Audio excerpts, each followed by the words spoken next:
Apakah kamu pernah membaca sebuah tulisan yang berisi bagaimana proses terjadinya hujan? Bagaimana bisa kebakaran hutan itu terjadi?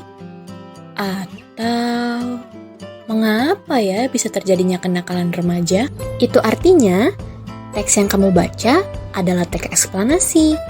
Teks eksplanasi adalah tulisan yang berisikan penjelasan mengenai bagaimana dan mengapa fenomena alam atau sosial itu terjadi. Seperti teks pada umumnya, teks eksplanasi juga memiliki struktur loh. Di antaranya, pernyataan umum, deretan penjelas, dan penutup. Kita bahas satu-satu ya. Pernyataan umum merupakan penjelasan singkat berupa pengenalan fenomena yang dibahas dalam sebuah tulisan. Contohnya, definisi dan pernyataan singkat sebuah fenomena. Deretan penjelas berisi penjelasan secara detail dan terperinci mengenai topik yang sedang dibahas dalam tulisan. Contohnya, penjelasan proses fenomena itu terjadi, sebab akibat dari fenomena yang terjadi, dan bagaimana dampak dari fenomena tersebut. Penutup atau interpretasi berisi ringkasan atau kesimpulan dari keseluruhan penjelasan teks yang dapat berupa kesimpulan, ulasan, atau saran penulis terhadap fenomena yang ditulis. Sebelum kita belajar mengenai cara menyusun teks eksplanasi, mari kita cari tahu bagaimana struktur kebahasaannya. Topik pembahasan bersifat umum. Maksudnya, isi teks eksplanasi berfokus pada hal yang umum. Misalnya, membahas suatu fenomena alam maupun sosial yang terjadi di kehidupan sehari-hari. Contohnya, pada topik fenomena alam dapat berupa banjir, gunung meletus, tsunami, dan lain-lain. Sedangkan pada fenomena sosial dapat berupa kemiskinan, kriminalitas, dan lainnya. Menggunakan istilah ilmiah. Dalam teks eksplanasi, istilah ilmiah digunakan dengan tujuan sebagai sarana informatif kepada pembaca. Contohnya, pada teks eksplanasi fenomena alam yang bertopikan gempa, terdapat salah satu istilah ilmiah yang biasa digunakan, yaitu skala Richter. Menggunakan konjungsi kausal dan waktu. Konjungsi kausal merupakan kata penghubung yang digunakan untuk menghubungkan suatu kejadian yang terdiri dari sebab dan akibat. Contohnya, oleh sebab itu, dengan demikian, karena, apabila, dan lainnya.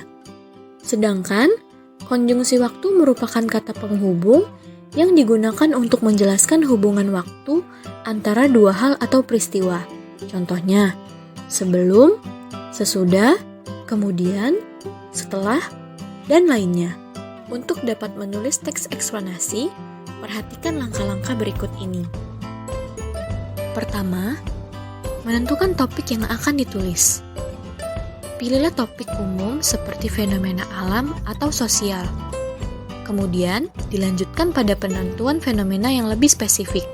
Sebagai contoh, topik umumnya adalah fenomena alam, maka fenomena spesifiknya berupa fenomena banjir. 2. Mencari informasi bahan teks. Setelah menentukan topik yang akan ditulis, penulis harus mengumpulkan informasi mengenai peristiwa tersebut. Adapun informasi yang dapat dicari adalah pada bagian pernyataan umum dapat ditulis dengan definisi dan fenomena yang akan ditulis. Pada bagian deretan penjelasan, informasi yang dapat ditulis adalah proses dari fenomena yang terjadi serta sebab dan akibat fenomena tersebut. Sedangkan pada bagian penutup, penulis dapat menuliskan saran atau tanggapannya mengenai fenomena yang terjadi. Dan langkah yang terakhir adalah menyusun kerangka teks. Dalam menyusun sebuah teks, informasi yang telah kita kumpulkan disusun menjadi kerangka teks eksplanasi secara sistematis. Sekarang, mari kita saksikan cuplikan video berikut ini.